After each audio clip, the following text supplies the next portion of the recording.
10টা 14 থেকে 10টা 45 পর্যন্ত আমি ওয়েট করেছি। যখন দেখেনি তখন লিখলাম যে স্যার একটু মেসেজটা দেখুন। তো তারপরে দেখো 10টা 45-এ মেসেজ করার পরেই 10টা 49 আমাকে মেসেজ করেছে।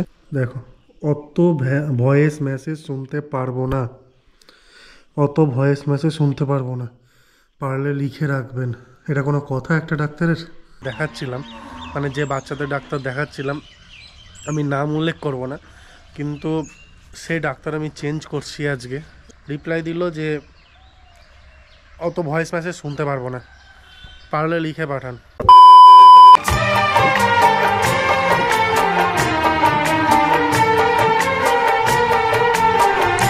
তো hey guys, good morning, welcome to my new blog. তো আজকে তো দেখলে সকালের আকাশটা কত সুন্দর দেখতে, খুবই সুন্দর লাগছে দেখতে। তোমাদেরকে আরেকবার দেখাচ্ছি, দেখো সূর্য ওখানে, দেখো আভা দিচ্ছে, কত সুন্দর লাগছে, গাছগুলো হেভি, মানে নাইস। আমি তাকাতে পারছি না, চোখ কেন জানি না, চোখে যে রেটা পড়ছে প্রচণ্ড কান্না পেয়ে যাচ্ছে দেখো। তো যাই হোক বন্ধুরা, সকাল সকাল আজকে ব্লগিং করতে আসলাম একটা কারণে, যে বলছি সে কারণটা।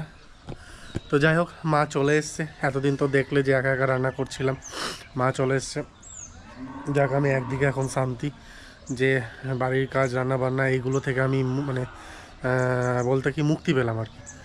তো এখন খাওয়া দাওয়া করে যাব ডিউটিতে। আর কালকে রাত্রে নিয়ে এসেছি অনেক পুঁটি মাছ, প্রায় 1 কেজি মতো পুঁটি মাছ নিয়ে এসেছি।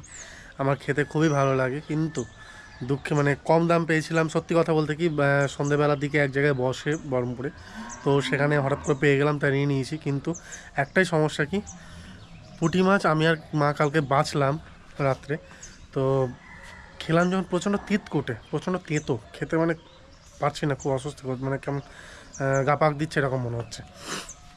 মানে মাছ যদি ভালো হয় খুবই ভালো কথা, যদি তেঁতো হয় তাহলে তো কিছু বলার নেই। যাই হোক, তো এখন দেখবো নিচে গিয়ে যে মা কী কী রান্না করছে। তার আগে একটা কথা বলিনি, যে কারণে বললাম যে আজকে ব্লগিংটা করছি। আজকে মেয়েকে ডাক্তারের কাছে নিয়ে আসবো দেখাতে। তো আমি ডিউটি যাব, ডিউটি থেকেই ওখানে যাব দেখাতে মেয়েকে। আর যে মেয়েকে, যে ডাক্তার দেখাচ্ছিলাম, মানে যে বাচ্চাদের ডাক্তার দেখাচ্ছিলাম, আমি নাম উল্লেখ করব না, কিন্তু সেই ডাক্তার আমি চেঞ্জ করছি আজকে, আর অন্য নতুন ডাক্তারকে দেখাবো আজকে। তার কারণ হচ্ছে, ওনাকে প্রায় 3বার দেখানো হয়েছে, 3-4বার মতো দেখানো, 3বার দেখানো হয়ে গেছে।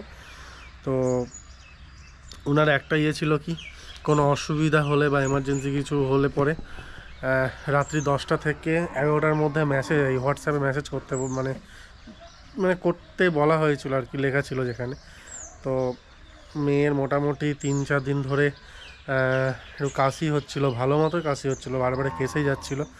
আর কাশিটা কন্টিনিউয়াসলি হচ্ছে যখন জেগেছিল, যতক্ষণ জেগে থাকতো আর কি। তো সেই কারণে মানে যখন থামছে না, একদিন দেখলাম, যখন দেখলাম যে থামছে না, তখন রাত্রি, গত পরশু দিন রাত্রে, হ্যাঁ রাত্রি প্রায় 10টা 15 দিকে কি 10টা 13তে মেসেজ করলাম হোয়াটসঅ্যাপে, যে প্রেসক্রিপশানে পাঠিয়ে ভয়েস মেসেজ পাঠালাম। দেখো, একটা ভয়েস মেসেজ পাঠাতে অনেকটা দূর, তো মানে অনেকক্ষণ তো লাগে। তোমাদেরকে আমি প্রুফ সহ শোনাবো। তো আমি ভয়েস মেসেজ এরকম পাঠিয়েছিলাম যে এরকম ড্রাই, মানে কাশি হচ্ছে, শুকনো কাশি হচ্ছে এরকম করে, তো কি করব না করবো এটা জিজ্ঞেস করতে চেয়েছিলাম। বেশিক্ষণে মানে ইয়ে পাঠাইনি। তো যাই হোক, সেখানে আমি কিছুক্ষণ ওয়েট করার পর, তারপরে দেখলাম যখন যে কোনো রিপ্লাই মানে আসেনি বা দেখেনি, তখন আমি আবার মানে টেক্সট মেসেজ করলাম, স্যার একটু দেখে বলুন এরকম। তো রিপ্লাই কি দিল জানো? রিপ্লাই দিল যে অত ভয়েস মেসেজ শুনতে পারবো না, পারলে লিখে পাঠান। আমার এই কথাটা আমার প্রচণ্ড খারাপ লেগেছে, প্রচণ্ড মাইন্ডে লেগেছে। কেননা উনি হয়তো জানেন না যে আমি মেয়েকে নিয়ে কতটা পজিটিভটা। প্রচণ্ড খারাপ লেগেছে যে মেয়ের এরকম অসুবিধার সময় আমি যদি বাচ্চা ডাক্তারকে কোনো সময় কনসাল্ট করি, বা রাত্রেবেলা হঠাৎ করে কনসাল্ট করতে হয়, তো এইরকম রিপ্লাই পাবো। আর সত্যি কথা বলতে কি, একটা মানে মেসেজ, একটা কোনো অসুখ বা অসুবিধা আমি যতক্ষণে মুখে বলবো, যতক্ষণ ক্লিয়ার বুঝতে পারবে সেটা, লিখে দিলে কি সেরকম ক্লিয়ার বোঝা যায়? না আমি যেটা মুখে বলবো সেটা পুরোটাই লেখা সম্ভব? তো আমাকে ওই কথা বললো বলে আমার প্রচণ্ড প্রেস্টিজে লেগেছিলো, তারপর আমি লিখলাম। আমার খুবই খারাপ লেগেছিলো এই কারণে যে মেয়ে এরকম করে কন্টিনিউয়াসলি কাশছে, আমি সেটা ভয়েস মেসেজ পাঠালাম। প্রেসক্রিপশানে লেখাও ছিল না যে হোয়াটসঅ্যাপে কেউ ভয়েস মেসেজ পাঠাবেন না বা কিছু, জাস্ট লিখেছিল যে কোনো রকম প্রবলেম হলে বা অসুবিধা হলে রাত্রি 10টা থেকে 11টার মধ্যে এই হোয়াটসঅ্যাপে করবেন, যোগাযোগ করবেন এরকম, বা মেসেজ করবেন। এবার মেসেজ করবেন বলতে তো এটা বোঝায় না যে হোয়াটসঅ্যাপে ভয়েস মেসেজ করবেন না, শুধু টেক্সট মেসেজ করবেন। তো যাই হোক, ওই কথাটা আমার খুব খারাপ লেগেছিলো মেয়ের জন্য। মেয়েকে নিয়ে আমি এতটা পজিটিভ সেটা হয়তো উনি জানেন না।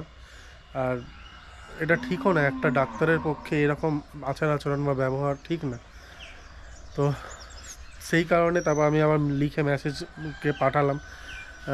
অতটা হয়তো লিখতে পারিনি, যেটুকুনি নর্মালি লেখা সেটাও লিখলাম।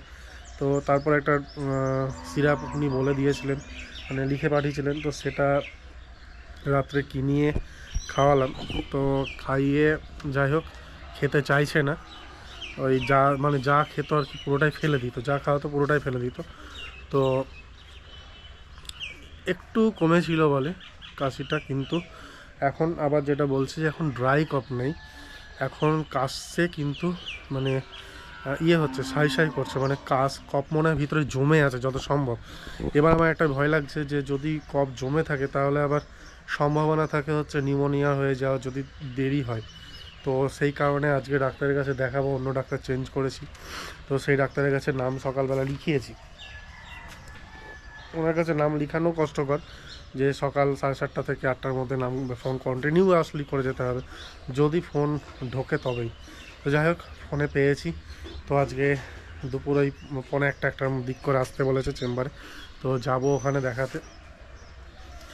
আর আমি তোমাদের কাছে একটা সাজেশান চাইছি, মানে সাজেশান ঠিক না, আমি তোমাদের কাছে একটা কথা জানতে চাইছি যে দেখো, বড় মানুষের মানে একটা ওভার এজের বড় মানুষের যদি কোনো রকম সমস্যা হয়, তাতে মানুষটাকে আমরা জানতে পারি যে কি হচ্ছে না হচ্ছে, কোনো অসুবিধা সব জানতে পারবো তার কাছ থেকে, কেননা সে বলতে পারে, মুখে বলতে পারে সে।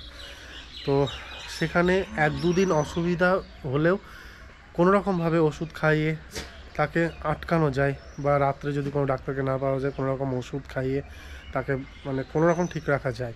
কিন্তু একটা বাচ্চার ক্ষেত্রে কখনোই কি উচিত বাচ্চার ডাক্তারের যে এইরকম করে মানে আচরণ করা বা এরকম করে ব্যবহার করা? তো আমার খুবই মানে জানি না কার কেমন লাগে বা লাগেনি।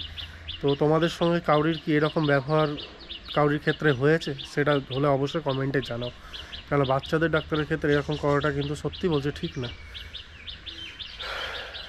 তো চলো আমি ঘরে গিয়ে তোমাদেরকে মেসেজটাকে দেখাই, তারপর আবার নিচে মায়ের কাছে যাবো, দেখি রান্না করছে না করছে দেখাবো, আর মেয়েকে যখন নিয়ে আসবো তখনও দেখাবো তোমাদেরকে। বন্ধুরা আমি ঘরে চলে এসেছি আর তোমাদেরকেও দেখাচ্ছি, চলো যে কি মানে কি কথা হয়েছে না হয়েছে, কি বলেছে তোমাদেরকে, চলো ফোনের স্ক্রিনে দেখাচ্ছি আমি। তো এই দেখো আমি বলেছি যে দেখাবো না, তার জন্য আমি নামটাকে বন্ধ করে রেখেছি। দেখো প্রেসক্রিপশান পাঠিয়েছিলাম, প্রেসক্রিপশান পাঠানোর পর এই দেখো আমি যে ভয়েস পাঠিয়েছিলাম সেটা মাত্র 39 সেকেন্ড। তোমরা বুঝতে পারছো কি না জানি না, মাত্র 39 সেকেন্ড। শোনো তোমরা। স্যার আমার দু মাসের মেয়ে, আপনার কাছে হলো মোটামুটি 15 দিন মতো দেখে আসলাম, 1 মাস পর ডেট দিয়েছেন আবার। তো এখন গতকালকে থেকে একটু শুষ্ক কাশি হচ্ছে মাঝে মাঝে, মানে মোটামুটি 15-20 মিনিট পর পর এরকম খুব খুব করে কাশছে। আর যখন ঘুমোচ্ছে তখন কোনো রকম কাশি নেই, শুধু জেগে থাকলে কাশছে। আর এটা মোটামুটি 15-20 মিনিট পর পর হচ্ছে, মানে শুকনো কাশি, কোনো রকম কফ বা কিছু নেই, সর্দি বেরোচ্ছে না। তো এর জন্য কি কোনো মেডিসিন বা কিছু খাওয়াতে হবে? সেটা একটু জানালে খুব ভালো হয়। দেখো আমি এটা পাঠিয়েছিলাম, তারপরে এটা পাঠিয়েছিলাম রাত্রি 10:14-তে। দেখো রাত্রি 10:14, বুঝতে পারছো কি না জানি না। আর 10:14 থেকে 10:45 পর্যন্ত আমি ওয়েট করেছি। যখন দেখেনি তখন লিখলাম যে স্যার একটু মেসেজটা দেখুন। তো তারপরে দেখো 10:45-এ মেসেজ করার পরেই 10:49 আমাকে মেসেজ করেছে দেখো এক মিনিট অন্ধকার করতে হবে না, ভালো আসছে না। দেখো অত ভয়েস মেসেজ শুনতে পারবো না, অত ভয়েস মেসেজ শুনতে পারবো না, পারলে লিখে রাখবেন। এটা কোনো কথা একটা ডাক্তারের? আমি বললাম আচ্ছা স্যার। তা আমি লিখলাম, মেয়ের বয়স 2 মাস হলো, কালকে থেকে মাঝে মাঝে শুকনো কাশি হচ্ছে মেয়ের, ঘুমিয়ে থাকলে ঠিক থাকছে, জেগে থাকলে কাশি হচ্ছে, কোনো মেডিসিন খাওয়াতে হবে? তারপর লিখে দিয়েছে ব্রোজিত LS drop 14 drop 3 times a day for 7 days, এটা দেবেন কাশি বেশি হলে। আমি ঠিক আছে স্যার, ব্যাস এই লিখে আমি কেটে দিলাম। তো যাই হোক, তোমাদেরকে দেখালাম। তো তোমাদের কি মনে হয় যে এই মেসেজটা করে খুব ভালো করেছেন উনি? খুব খারাপ লেগেছে এটা আমার, যে একটা বাচ্চা শিশুকে, 2 মাসের একটা বাচ্চা শিশুকে দেখাতে মানে অসুবিধার জন্য বলছি, তো সেটা নিয়ে এইরকম করে কথা বললেন। একটা ভয়েস মেসেজ শুনতে কতক্ষণ টাইম লাগে? একটা ডাক্তারের ভয়েস মেসেজটা শুনতে কতক্ষণ টাইম লাগে? যাই হোক, আমার আমার ভালো লাগেনি বলে আমি চেঞ্জ করলাম। তো তোমাদেরও কার কার সঙ্গে কী কী হয়েছে না হয়েছে এরকম জাতীয়, অবশ্যই কমেন্টে জানিও যে কেউ কোন মানে কোনো ডাক্তার এরকম ব্যবহার তোমার মানে তোমরা পেয়েছো কিনা কোন ডাক্তারের কাছ থেকে। তো চলো এবার নিচে যাই আর দেখি মা কী করছে। বাহ, এদিকে করছে বেগুন ভাজা, আর এখানে যে মাছ বললাম সেই মাছ ভাজা আছে। হ্যাঁ, কয়েকটা আছে, কালকে রাত্রে খেয়েছি, গরমই মনে হচ্ছে না, এটার জন্য ভালো। আর চলো মা কী করছে আরও দেখাচ্ছি। আমাদের এরকম পালং শাকের শীষ হয়ে গেছে, দেখো কত প্রচুর শীষ, এত পালং শাকের শীষ হয়েছে না কি বলবো, খাবো কখন তাই ভাবছি। দাঁড়াও, দারুণ, এটা খেতে খেতে ছবি তুলে নেবো। এই যে লেবু গাছ এখনো কাটেনি, এখন এই অবস্থাতে হয়ে আছে। মা রান্না করছে, কি করবো এটা? হ্যাঁ, এই ডালটা ছুকবো, কুল ডাল হবে, টক ডাল হবে। মাছের ঝাল হলো, শাক, এটা তেঁতুল দিয়ে মাছের টক হবে, পুঁটি মাছ তেঁতুল দিয়ে টক হবে, শাক। মাছটা কালকে কেমন ছিল বলো? মাছটা 1 কিলো মাছ এনেছে, লোভ করে দিয়ে, পুঁটি মাছ একবারে তিতো, খেতে একদম স্বাদ না, কিন্তু আজকে আবার একটু টক করব।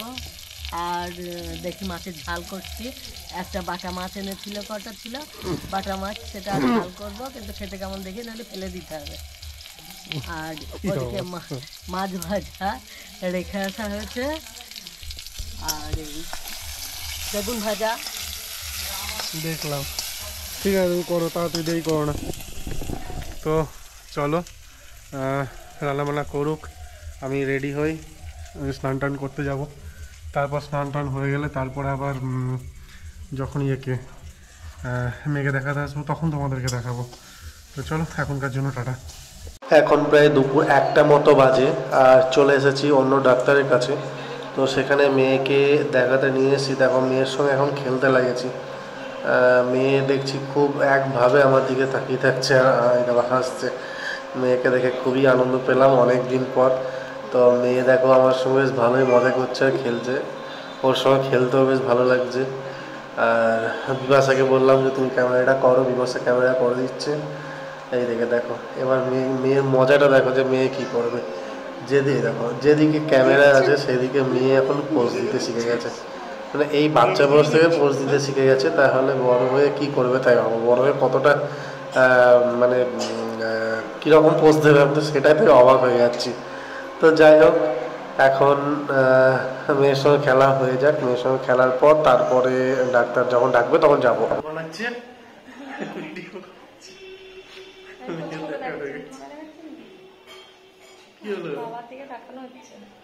দেখানো হয়ে গেল, একটা ইনহেলার দিয়েছে, একটা ইয়ে দিয়েছে, ওই ঠান্ডার ওষুধ দিয়েছে, আর যা চলছিল সেগুলো চলবে, একটা একটা ক্রিম দিয়েছে। দেখছে তুই নিজেকে এখন থেকে পোজ দিতে শিখে গেছে, মানে বুঝতে পেরে গেছে যেটা ক্যামেরা, তাও ফোন ওর কাছ থেকে দূরে রাখতে হবে। দেখো একভাবে তাকিয়ে আছে গো, পছন্দ তো না, তাকায় না, ফালতু জিনিস, ভালো না। হ্যাঁ ভালো না, ভালো না। তো চলো দেখানো হয়ে গেলো, এবার যাই, ও কিনে দিই, দিয়ে বাড়ি বাড়ি তোমার বেশিক্ষণ এখানে দেরি করাবো না বাইরে।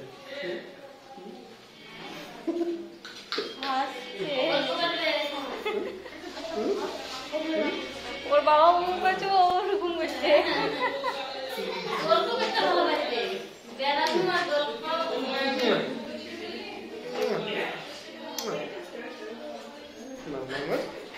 তো ঠিক আছে, চলো আর কিছু বলবো না। চ্যানেলটাকে যত বড় সাবস্ক্রাইব করো, ভিডিওগুলো লাইক করো, শেয়ার করো, আর কমেন্ট বক্সে জানাও কেমন হচ্ছে। চলো টাটা, সাবস্ক্রাইব করতে ভুলো না।